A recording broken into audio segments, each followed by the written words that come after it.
You want to learn how to grow free food? I'll tell you, after 50 years in the garden, I've done all kinds of gardening. I've fought all kinds of weather. I've fought all kinds of critters. I've made some mistakes. I've had some success. The easiest way to grow free food, I keep getting questions from viewers though. They say, I don't even know how to start a garden.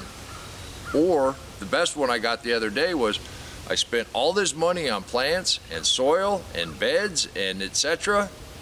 And after the critters got in there and ate a bunch of it, and after I forgot to water it, I wound up with a $50 tomato.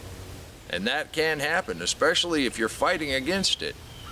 But if you go the way nature goes, it's very easy, and things come up on their own, and you get tons of free food.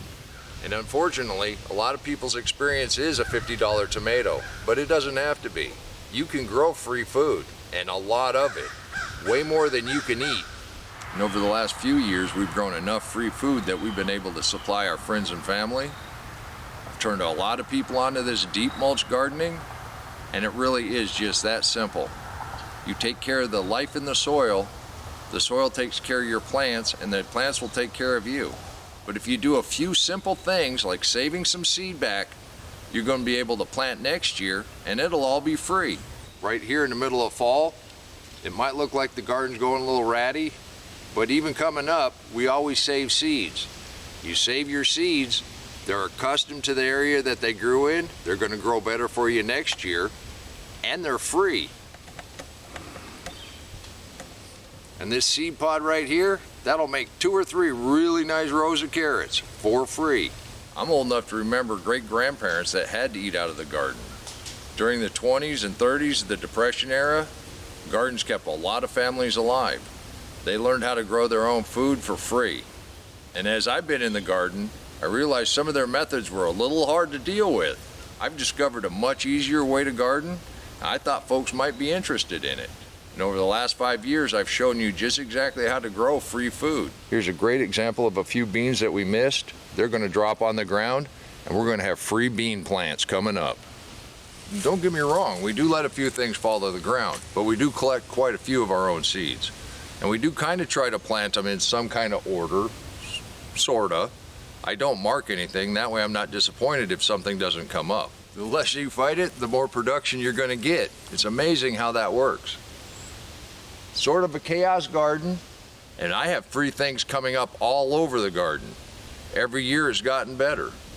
I did stumble across this mixed mulch, deep mulch method, promoting the life in the soil. When I finally got tired of weeding and went out looking for a change, when I stumbled across the deep mulch in the living soil, and then it's kind of transformed into this mixed mulch method that I'm using, I'm amazed at just how simple it is and how much my production has increased. I thought folks might be interested. And sometimes I harvest really fast, and here's an example. Turmeric with the tubers, sometimes they break off as you're pulling them out of the ground. That just gives you free plants the next year. The storms knocked over the amaranth, and this is still too wet to do anything with. I am going to get some seeds falling on the ground before we get this harvested, and we'll have amaranth growing for free all around here. I've been in a garden one way or the other for over 50 years, and in that 50 years I've learned a lot. You know, the other day I was asked to bring home a gallon of milk. That shocked me to the core. Cost over $100. Well, not the milk. It was all the stuff to get to the milk. I don't want to admit it, but I'm just like everybody else. All that sugar, that's pretty enticing. Then I got to thinking about it. Most of the stuff we bring into the house is free. It is good to let a few of your plants go to seed. That allows you to get more free food. We let this basil go to seed, that way we have seed for next year, but we also took cuttings off of it. We've got another basil plant coming up, and that was all free. All of this lettuce is grandbabies from what we started early last year. One cutting of horseradish will produce more horseradish than you'll ever be able to eat. Right here in the middle of November, these cherry tomatoes that started on their own, we went ahead and put them up here on the trellis. They keep producing. You can do this too. And remember, until next time, take care of yourself, take care of your family, and God bless you.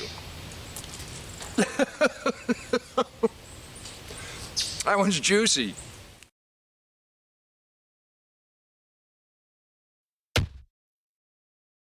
Come on, let's plant. Let's go plant garden.